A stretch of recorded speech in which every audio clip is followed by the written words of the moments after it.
Dobrodošli u današnji video. Danas ćemo praviti bućkuriš, tačnije plazma šejk. Od namirnica vam treba mlijeko, plazma, kakao, tačnije nesvik, šta imate u kući, i cipiripi. Pri ruci vam treba jedna šolja, 3 kašike slamčica i maramica. Ok, prvo uzimamo jednu šolju i u nju usipamo mlijeko.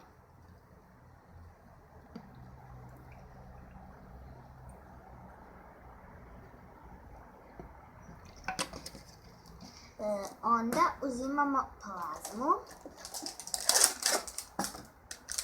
Stavite od 3 do 4 kašičice plazme.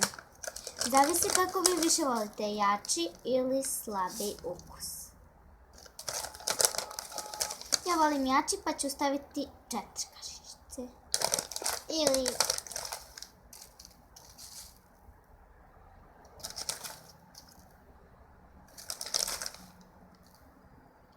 promešajte to.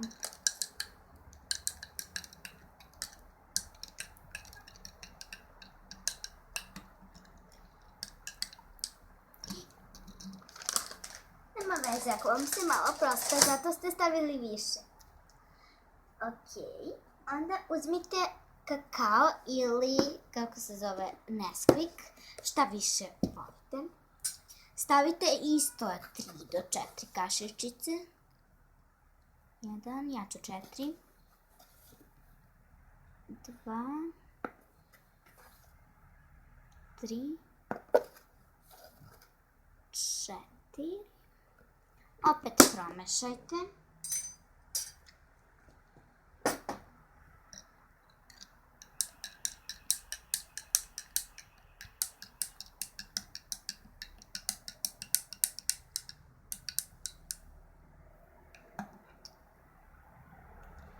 I na kraju cipiripi. Vidite ga. Njega stavite od 1 do 2 kašičice, ali ako baš volite, ako ste baš ljubitelj cipiripija, stavite 3. Ja ću staviti 2. Predlažem vam da stavite beli krem, ali ako vi više volite crni, stavite njega. Ću beli da bi bilo onako lepše da otopi. Mislim ne da otopi, nego lepši izgleda i lepši ukus. Po mom ukusu, a vi ne znam. Da. Ok.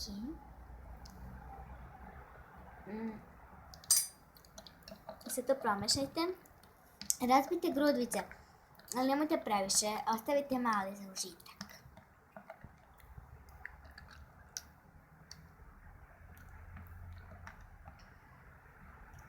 Ok. I na kraju izvadite i ovu kašičicu. Malo je otresite pošto se zakačio cipiripi na nju. Tako. Još malo promešate. Ok. Zato se zove bućkuriš ili šejk, kako to vi zovete. I na kraju slamčica. Stavite je u šejk i spremni ste za užitak. Nećete se pokajati ako ga spremite.